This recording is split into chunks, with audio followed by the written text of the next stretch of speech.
Asia financial markets showcase mixed performances. Recently, Hong Kong's Hang Seng Index notably led gain with a surge in property stocks, finishing up 2.46%. On the other hand, mainland China's CSI 300 also closed positively, up by 1.52%. Investors are keenly watching upcoming economic data released from Australia and China. Japan Nikkei 225 closed higher by 0.7%, extending its winning streak to 6 days. The Australian S&P ASX 200 rebounded by 0.56%, and South Korean Kospi closed up by 0.81%. However, there were concerning economic signals as well.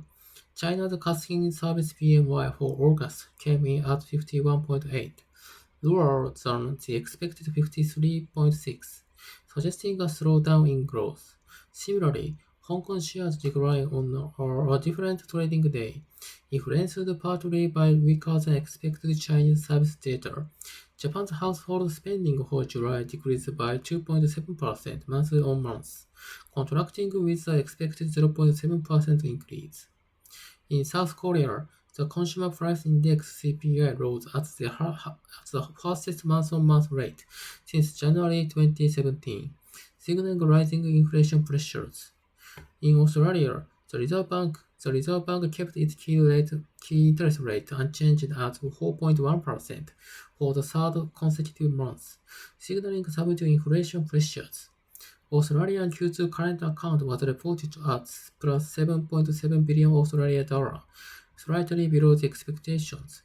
Meanwhile, Indian Sensex indicated some resistance, and Nifty 50 index rose by 0.24%. Other Southeast Asia markets showed varied results. For instance, Macau is focusing on expanding its international visit market, with a special emphasis on attracting Indonesian travelers. Macau participated in Indonesia's ASITO Traveler Fair to promote various tourist experiences. Indonesia is Macau's second largest international visitor market, pointing to the significant potential for tourism and economic recovery for Macau from Southeast Asia.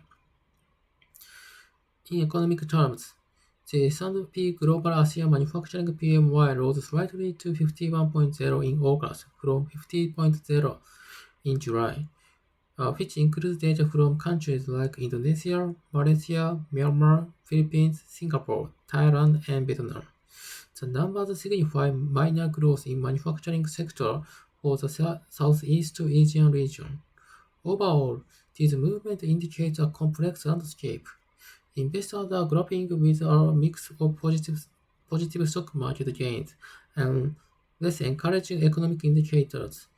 Factors like inflation rate, service PMI, and trade balances are closely being watched as they hold the potential to influence investor sentiment significantly.